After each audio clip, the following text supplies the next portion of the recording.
মা, আমি জানি তুমি আমার ওপর রাগ করে আছো। সিয়া যেমন ভাবছে আমি এরকম কিছুই করিনি। মা, আমি এরকমটা কেনই বা করব? মা, সিয়া তোমার পছন্দের, আর তোমার পছন্দ মানেই আমাদের সকলের পছন্দ। আমি তোমার পছন্দে কখনোই বাধা দিতে পারি না মা।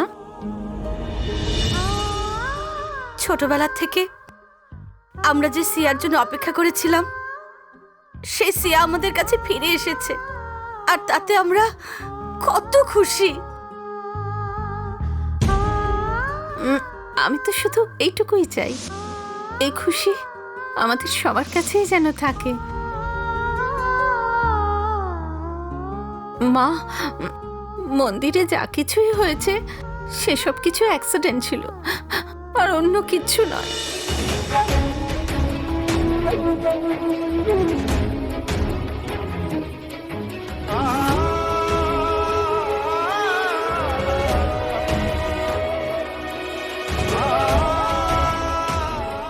মা, যদি তোমার মনে হয় যে আমি দোষী, তাহলে তুমি আমাকে যা শাস্তি দেওয়ার তাই দিও তুমি।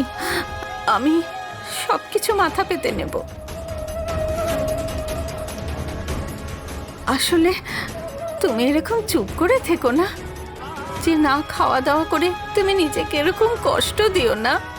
প্লিজ মা, খেয়ে নাও তুমি, প্লিজ প্লিজ মা, খেয়ে নাও তুমি।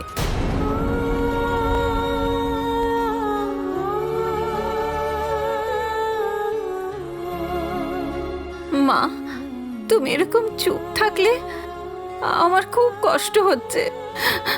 আমি তোমার এরকম অবস্থা দেখতে পারবো না।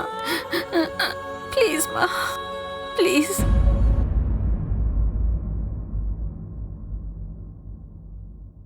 তুমি খেয়েছো?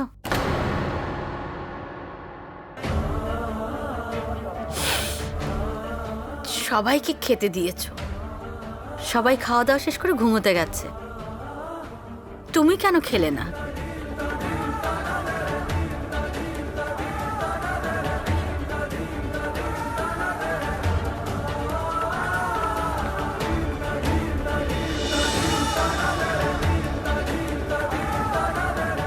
দেখো মা, আমার না তোমার উপরে রাগ আছে না অভিমান, কিন্তু হ্যাঁ, আমার বড্ড কষ্ট হয়েছে। তাও রামের কথায়।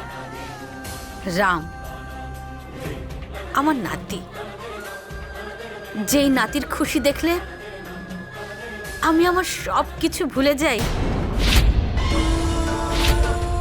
আজকে সেই নাতির একটা সাধারণ মেয়ের জন্য আমার মুখে মুখে কথা বলেছে।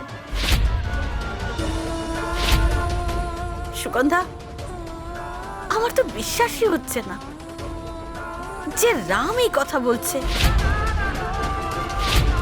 আমার রাম আমার কথা শুনছে না। তুমি বলো সুগন্ধা, আমি কি কোনো কিছু ভুল করেছি?